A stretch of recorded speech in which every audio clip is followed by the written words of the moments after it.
Chers amis, bonjour et bienvenue dans cette vidéo dans laquelle on va parler de l'incoterm CIF, le CIF, qui est un très bon incoterm pour les débutants, les importateurs débutants, mais qui est aussi un très bon incoterm pour l'exportateur, pour le fournisseur chinois, parce qu'il va y gagner plus. Et s'il y gagne plus, vous, au final, vous y gagnez moins. C'est très intéressant d'aller voir ça. Donc on va aller regarder ça. Cette vidéo fait partie de toute une série de vidéos que j'ai mis dans la description avec une formation complète sur l'import-export, la logistique internationale. Je vous laisse regarder ça, c'est gratuit, même pas de capture d'email. Pour ceux qui n'avaient pas suivi, donc abonnez-vous à la chaîne, activez les notifications, parce que sinon vous ne serez pas prévenu quand il y aura une nouvelle vidéo. Quoi qu'il en soit, aujourd'hui on parle bien, de l'incoterm CIF. Qu'est-ce que ça veut dire l'incoterm CIF? Quel est cet acronyme? CIF, c'est pour Cost, Insurance and Freight. Ça veut dire que quand le fournisseur chinois vous remet un prix, ou le fournisseur d'un autre pays, vous remet un prix CIF, donc CIF plus le nom du port du départ, ça va au final comprendre le prix de la marchandise, le prix donc de la remise sur le bateau, le prix de la douane à l'export, le prix du transit international jusqu'au port de destination, que vous soyez à Anvers, vous soyez à Rotterdam, vous soyez à Marseille ou à Dunkerque, et l'assurance. Une assurance, c'est le seul incoterm qui inclut une assurance obligatoire.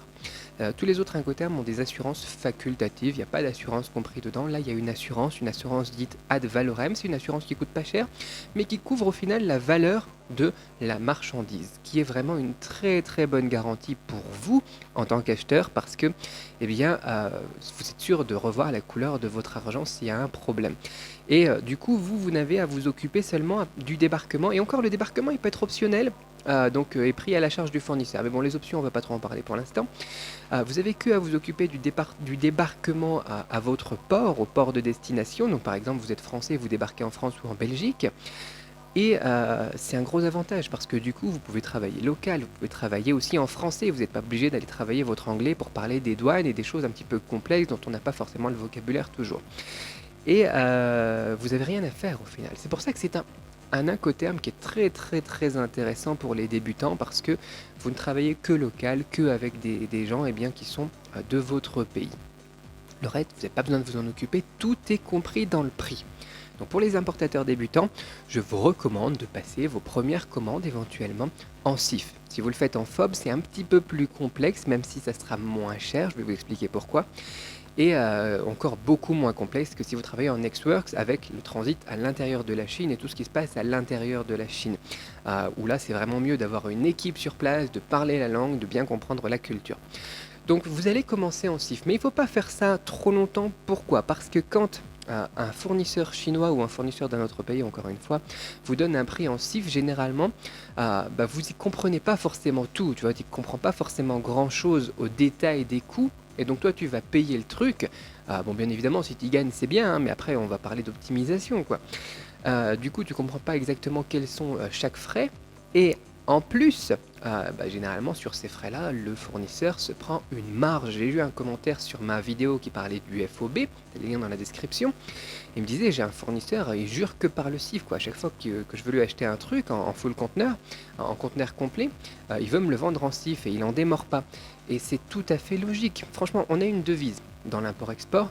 Si tu es l'acheteur, achète en FOB. Si tu es le vendeur, vend en CIF. Toujours. Pourquoi? Parce qu'on marge.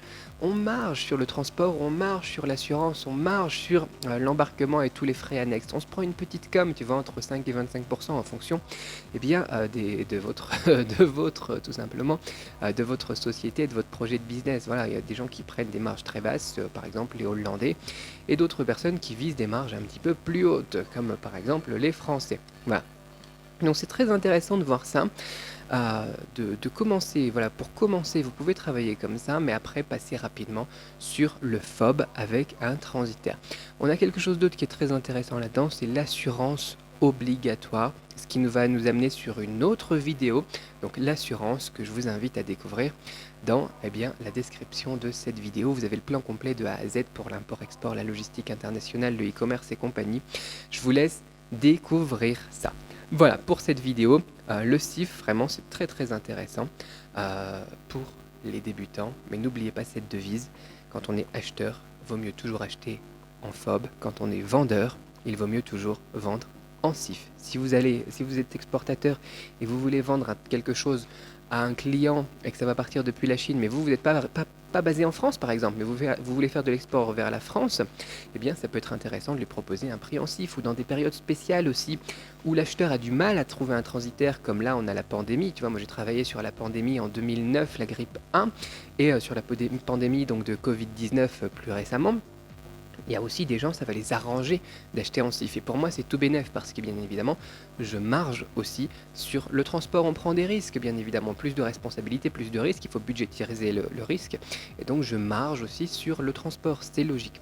Sauf avec certains clients que j'apprécie particulièrement et je leur rends service. Mais bon, ça, c'est autre chose. On en reparlera aussi de la fidélisation client et tout ça dans les autres vidéos. Voilà pour le CIF. Parfait pour les débutants. Je sais qu'il y a beaucoup de débutants qui regardent ces vidéos. Donc, eh bien, passez votre première commande en CIF. Vous verrez, la vie est plus sereine et ça permet d'y aller petit à petit et d'acquérir chaque compétence petit à petit. Voilà, on se retrouve dans les autres vidéos de toute la formation. C'est gratuit, même pas de capture d'email. Et je vous dis à très vite pour une autre vidéo. Bye bye.